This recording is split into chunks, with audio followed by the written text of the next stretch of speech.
Hey, John, how are you? Thank you for I'm joining me on the Asian Dating Podcast. I'm excited to interview you today. For those of you who do not know about John, Jon Nalbandian has been on the journey for expanded consciousness for the past 5 years and has an affinity for the topic of living happily through mindful practices. John has invested hundreds of hours researching and practicing ways to connect to the happiness that is always present. He is considered a happiness coach and is now starting to host events that teach the ways to cultivate happiness. John is 51, single ladies, for you single women out there, and has two boys. John, welcome to the show. How are you doing today? I'm great. Thanks for having me, May. It's Sure. exciting. Sure. So I guess when I first read about you being a happiness coach, I was just wondering, what is a happiness coach? Can you tell us a little bit about what you do and how you came about it? Yeah, well, I grew up in sports, so I love the term coach just because growing up playing sports so much, you always had someone guiding you. But I don't ever like to be so egotistical that I know it all. I just feel like I'm more like a channel. So I like to just help people and guide them to understand concepts that we often don't really understand, but we're trying to implement. So what it is I try to provide clarity about what makes people happy. And it took me a long time to figure out, and I'm still working on it, but I do think that I can now coach people to learn what that looks like and how to work on it every day.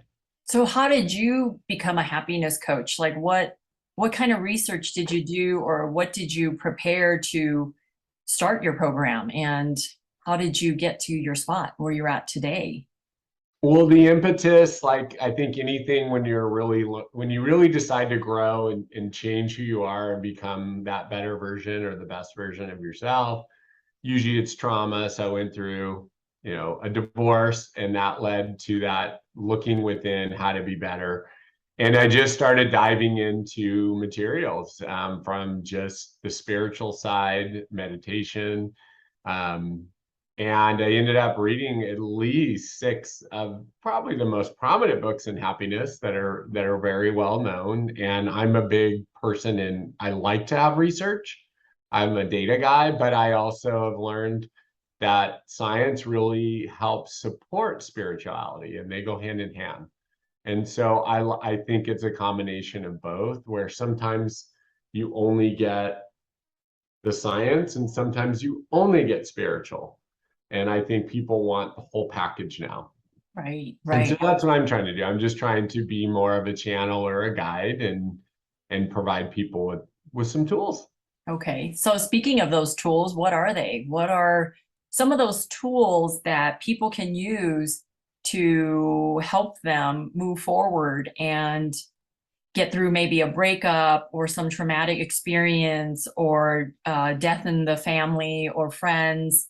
What tell us a little bit about what you can help them with. Yeah, it's a really big topic. So I'd say the first thing that people can do because it's a journey.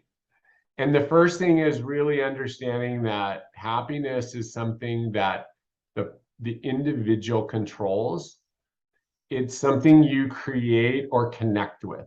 It's not a destination and it's not external. I think that's the most important thing that any person on this planet that's living aware needs to know is that it's in your control. Yeah. And it's an attitude, it's a belief, and it's an understanding of that concept. So that's kind of the first thing. And that seems esoteric and sometimes hard to understand.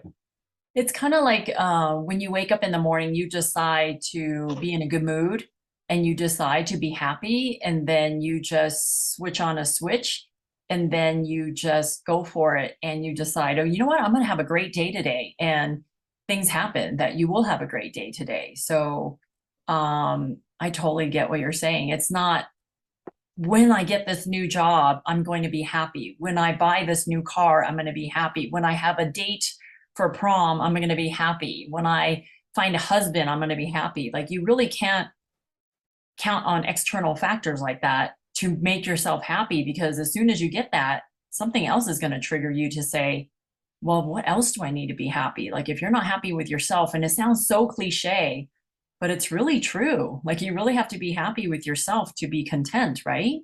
Absolutely. I think you said the core message is you have to work on yourself first. You have to love yourself to be happy. You can't fake it. And I think the world is often taught, it's really important to have a positive attitude, and fake it till you make it is preached a lot. And there's a benefit to that at times, but in the long run, you can't fake it till you make it. You have to do the work internally, and you have to realize that there is a way to be happy if you focus on the right things. So again, it's not a destination, it's not something you chase, which is, by the way, the number one reason people are unhappy, scientifically proven, is that they're chasing it. They think, when I get the house, I'm happy. When I get $1 million in my bank account, I'm happy. Right. But it's more living in gratitude is that way every day to start that path to connecting to it, because happiness is always present, but the ego likes to prevent us from believing that because it's looking for fear, danger, it's trying to protect us. And so when we eliminate our ego and we connect and we're in the present, we can have that feeling anytime we want.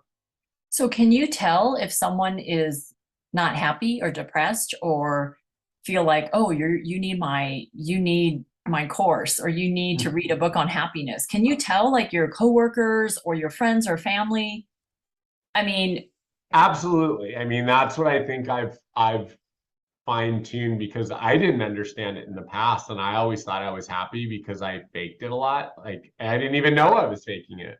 I was just taught that you show up with a positive attitude every day. And I would try, but anybody that's short-tempered, anybody that uses terminology that's victim, like the world is doing this to me, or my family members doing this to me, anything that's focused on external doing it to you is just a sign that you're not connected, and that you are unhappy because you don't have that knowledge that you decide how you want to respond to the external environment. That's more of a reactive response, and people that react are unhappy.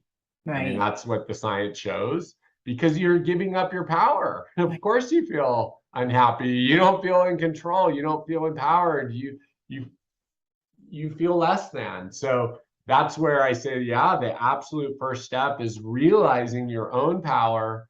It's within you, you generate it yourself. And so now it's super simple for me to find out. And I try not to tell people you need my course. I try to set an example of being compassionate, loving, and kind. And usually I'll have people that say, why are you so happy? Or, you know, you have good energy. And then I'll say, well, yeah, let's talk. So, I've read a lot and I have some tools. so are you saying that if there's a listener out there and people don't say, gosh, I love your positive energy, or I love your energy, I love the way you carry yourself with, different things that happen in your life. If people aren't saying that to you, then they're probably feeling like you're not a positive, happy person. Is that a first indicator for, if someone says, gosh, you know what, Jon, you're always like so happy go lucky, and they can, they know how you're feeling and can sense that. But if no one says that to you, does that mean that you're not a happy person? That they think that you're a groucho, or? That's a great question. My initial response, I I think that you're right in that. That's my personal belief, is that people want to be around people that are happy. I think we all know that innately. It's not something someone tells you. You know that. You gravitate towards positive energy. And so I think it's as simple as saying we are attracted to the energies that we are open to. Um, but it, because, say you're on a lower scale of energy, often those types of energies connect with each other, right? Because like it does attract like. So I think more that we have to be mindful of what kind of energy or frequency we're operating at, and then we attract that. So that's kind of a different way of answering it, but that's how I'd rather say it, is like, I think our job is really to be mindful of the energy, the state we want to be in, and then we attract that. So I might have missed the answer, but that was my best way to explain it. Okay. I think if someone's operating on a different frequency than me, they probably wouldn't be connected to me, put it that way. Okay. So what's the second thing, part of your process that you were talking about? What's the second thing that people need to do or be to appreciate? Well, so you go from, mindset, right? It's understanding that we're in control. And then that's where it opens up more. That's where there's some really good content out there that's like 12 different types of practices you can do to become happier. And that's really science-based, a lot of data. I would say, just going through really quick, the number one proven, and this has even been a time honored from the spiritualists and scientifically, is practicing gratitude. I think everybody's heard it. They know it. Everybody's told you should journal, you should write it down. Do What you? I think, do I? Uh-huh. Oh, absolutely. Yeah. But what I did learn is what most people that I talk to initially, what people struggle with is whenever something, this is what the research part is so powerful, and what I think makes it such a unique difference is that if you try to do gratitude daily, say journal daily, and you are on day 7 and it starts feeling like a chore, and the energy changes from the first couple days, you feel really good doing it, and then it's like, I don't know what I want to write today, and I think I'm going to fake it because I have to write it. It starts diminishing, and it loses its value.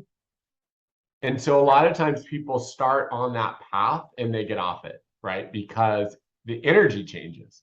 The science shows that you have to change the way you express gratitude. So it may not be journaling every day. Right. I mean, it could just be the smallest thing as, oh, I'm so glad I have a roof over my head. I'm so glad all my appointments today were on time. I'm so glad I didn't hit any traffic going there and back.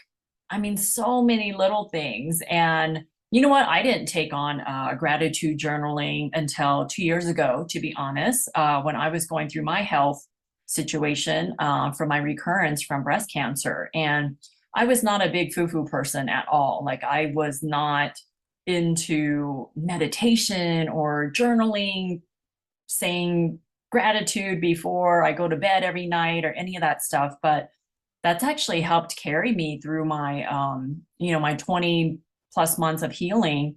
And it's still happening. I'm still healing from it. I'm not completely in remission yet, but hopefully soon.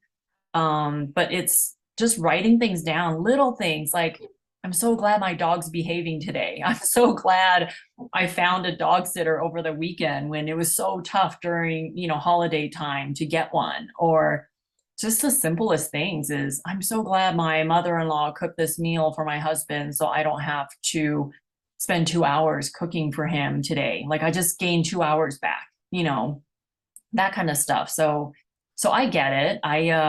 It sounds so like a little thing, but it really helps to put your thoughts on paper and to just write it down and be like, oh yeah, it's a little thing, but I totally appreciate it. So yeah, I get it. I like stacking my habits. I forgot what the name of the author was, but this book that I read is if you do everything daily, you just stack habits and then it just becomes Mhm. part of your routine where you don't even think about it. So, I yeah. think that's Atomic Habits, right? Right, Yeah, that book. yeah, yeah. Atomic Habits was awesome. Yes. So yeah, gratitude. What else? What else can people do to what other practices? Well, the other big one that I would say that's really, really important and rampant in Western society is overthinking, like trying to be too analytical. That is a really dark path to unhappiness. It's when you think you can control everything. There's a difference between understanding the power you have over your emotions, but it's different when you think you can control the external environment. That's very tough. And so that's a bad path to go down, or you may not like your results. Social comparison, Mhm. or my neighbor just bought a Ferrari, I don't have one, now I'm unhappy. Yesterday I was fine until my neighbor bought the Ferrari and now I feel less than, right? That's a real classic game to take you down the path of unhappiness. And then Especially with yeah, social no, I mean media those, nowadays. what did you say? I said, especially with social media nowadays, you see people posting all the good things that are happening in their lives, their vacations, their kid got a brand new car, their kid has straight A's, and you are comparing yourself to them. But instead of comparing yourself to them, you should just compare yourself to yourself since yesterday. Compare yourself from a day ago and see how you are instead of comparing yourself with other people like that. So yeah, that's social media, I'm sure has played a big role in people comparing themselves and not feeling good enough. Yeah, I think it's been, I mean, we know even from research how hard it is on people. It has a positive side. Like if you're expressing gratitude on social media and you're reaching a big audience and it comes, one of the things I want to talk about is when you express gratitude, it's really about the connection of the feeling. Mhm. So that was kind of the takeaway is like, yeah, you can do it, you can write it down, but if you're not connecting, if you don't have an energy and a feeling, then that's where it's not going to work. So it's really always about what is the intention behind what you're doing. And that's why that being in the present, that's what allows you to be so focused and connect to the energy and create that. And that's just the differentiating factor in anything. So Mhm. like when you're comparing, you're getting outside of reality and it's not real. It doesn't, you're not happier, more happy or less happy having or not having something externally. It has nothing to do with anything. It's Right, just all of a sudden your mind is thinking something like, oh, you're less than. right. We already know we're not.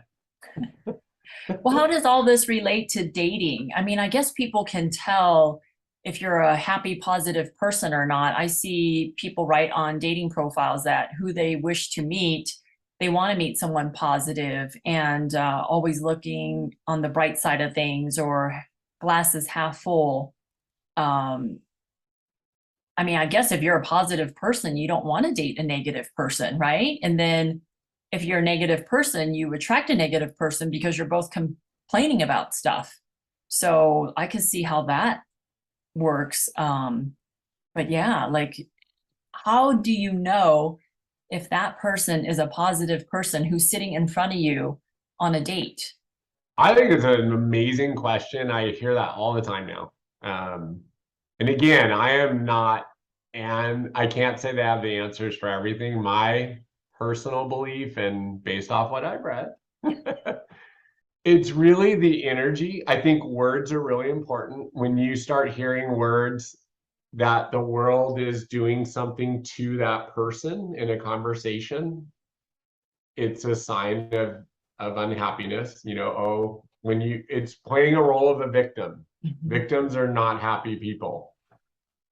And we all know when you're on a date, it's like an interview, Mhm. right? And usually someone that wants to keep dating is going to have a great interview, Mhm. right? Right. So they might fake it till they make it, right? And then you get going in this relationship and the true colors come out. And people are so disappointed. They go to a website that's for positive people or whatever. They put all this time in, weeks, then they finally get it going, and then it falls apart. And they're like, oh my gosh, because they don't trust themselves, right? Mhm. That's why you personally you have to be happy, Right. right? Because when you are happy, you know if someone else is happy. Right. That's the easiest way to say it is it no longer becomes a guessing game. It's an intuition. You know it wholeheartedly. It doesn't matter what they say. I mean, sometimes the verbiage can trigger you, but you feel it. Right. It's a Right. knowing. So Yeah. that's where it's tough because you're like, well, the best thing you can do is just be the person you want to attract. That's the best thing I've ever heard in my life. Become what you want and Mhm. you will attract it. Yeah, I agree. I agree. I get Isn't some that date. hard though? Isn't that hard? Like, oh my gosh, I have to do something. I have to be tidy. I have to be generous. I have to be kind. If these are the things you're looking for in someone else, you have to be those things yourself, right? Because how can you expect you to find someone? I hate when women say, "Oh, I want men who have a great sense of humor." But then the woman who's in front of me, she has no sense of humor. It's like, well, how are you supposed to Exactly. connect? If you don't try to better your sense of humor, how are you going to attract someone who has a great sense of humor? And just things like that. So yeah, it's like the golden rule of dating is like be what you want to attract, right? And it'll come to you. Just like Absolutely.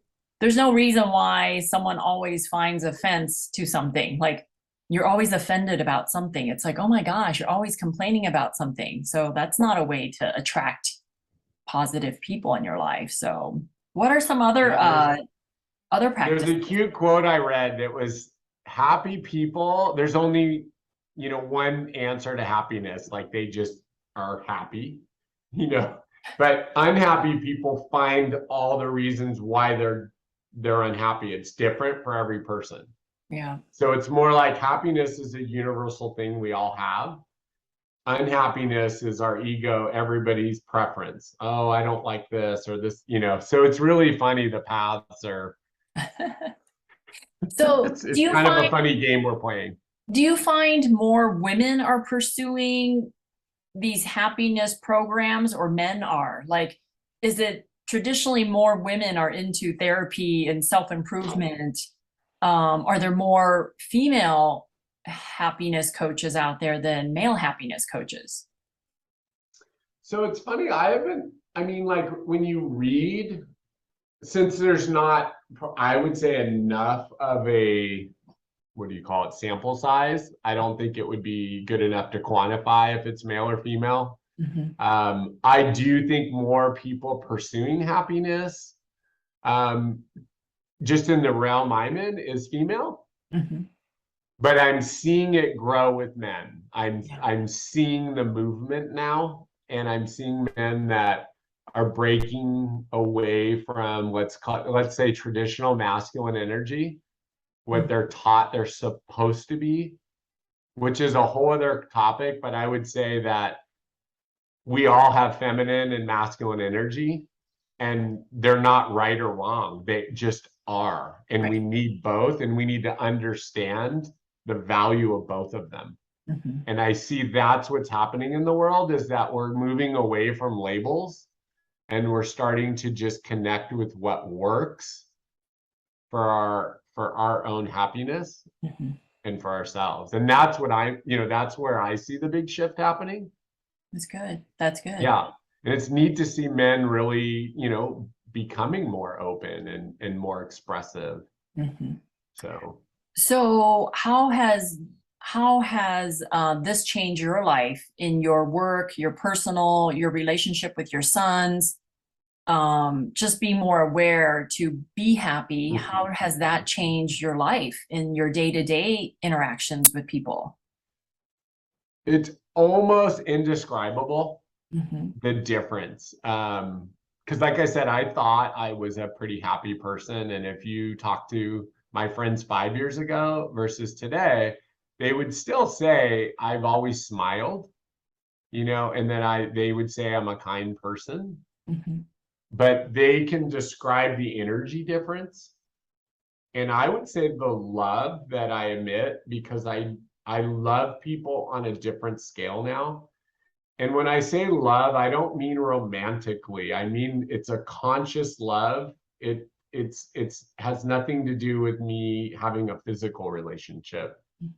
It's just a genuine connection of energy and compassion for another human. And now I don't try to control the world. I flow with the world, which was a big change for me. I was always trying to figure out how to control outcomes. My ego needed me to be the master. And now that I've let go of that, it's so freeing. It's there's so much less pressure, and it allows you to be happy. You Right. just enjoy life daily, and your connections with people changes dramatically. And it's funny how many people either want to be around you, do things with you, talk to you. Um, it's really great. And then you learn how to be more open with people. Because a lot of times you could be attracting people and then you feel weird because you have a lot of people approaching you. And especially if a female attracts a male, that could create some fear. Like, I don't want them thinking I want a relationship with them, sexually. Right. And that can cause fear. And then when you continue to come from love consciously, not romantically, you don't have that fear. Yeah. It's Yeah. really it's really amazing. That's great. That's You great. know. What are some other practices you can think of in closing? Well, I mean, I think we hear it a lot. Like one of them is practicing acts of kindness, right? We've heard Oprah, all the other people do that. I think when you do it, doesn't mean you have to do it every day. You can do it once a week, once a month, once a quarter. Really, really great. The other thing is your relationships with people. I believe we are built to connect. Like we are built to connect with each other. I think that is a really overlooked thing, is that we don't invest enough in meaningful relationships. Sometimes we look at quantity and we don't look at quality. So I think anytime you can tell people to really, even if it's two or three, but really go deep with your friends and be present with them. Don't be on your phone when you're around. When you go out to dinner with your friend, don't be on your phone. Be present, right? It's Right. just that every day, try to be as mindful as you can, be in the moment. I think that's the takeaway that people struggle with, is how do I show up and be present all the time? It's Right. very hard. Well, until you train yourself. Right. Right. I mean, that's also like basic dating 101 tips. It's like go on a date, but don't bring your phone, just put it away and just be present, ask questions, let the conversation flow naturally, even though sometimes a date can feel like an interview, but you just have to chime in, right? You just have to have the conversation flow and see if there's a connection. So, but yeah, I mean, Yeah, a good friend of mine, May, told me that she dates a lot, and I was really nervous to keep dating because, well, you even date because I don't want to hurt anybody, Mhm. and so you're like, you want to go out and you want to connect, but what if you connect, but you're not romantically connected, and then the other person thinks there's something that there isn't. So Right. I would be like, I'm just not going to go out. I don't want to do that. Well, I think I've learned that well, I know I've learned when I go out now, I just want to connect with the human. It doesn't matter if it's romantic or not, and it's not a bad thing if there's no romance, but you can still have a really wonderful experience and leave that person feeling good about themselves, no matter if it's going to go down the romantic path or not. It's Right. about the connection. And so now I feel so much more open. I'm not worried. I don't have expectations. Mhm. Of course, we all want to connect. I'm not Right. saying I'm perfect. I mean, but it's not that worry or Right. that, oh, I'm so stressed out. Right. Right. So in your bio, you said that you're single. So does that mean you're open to dating now, or you're like I what are some am, things we yeah. need to how do we search for you, Jon? Like who are you looking for? I, what's funny? I really just want someone that lives consciously. We all, have preference. We like, a certain attraction, those kind of things. But at the end of the day, I really just want someone that wants to be happy, that wants to continue to grow, that realizes that ego is there's space for healthy ego, but in general, we want to live in the moment and not live through ego. And that's really what I want, believe it or not. I love it. I love it. Yeah. So anything you want to add before we close up the chat here? How do people find you, or tell me about your event that you have coming up and anything you want to let the audience know? Yeah, I mean, I'm on Facebook right now. That's probably the best way. I haven't launched like a website or anything yet. I have an event coming up in October on the 15th, and that'll be on Eventbrite. It probably will be up in the next 48 hours. Okay. So it's called Cultivation of Happiness. So that's, yeah. Other than that, it's more just reaching out to me direct if you want to connect. And I'm on Facebook. Okay, awesome. Cultivation of Happiness, an event October 15th 15th, on Eventbrite. That's how they can find you. Eventbrite. Okay. Awesome, Yes. awesome. Well, thank you so much. I appreciate you taking the time to chat with me. And Thank you so much for having me. yes, yes. Well, thank you so much, and we'll talk later. Bye. All right. Take care.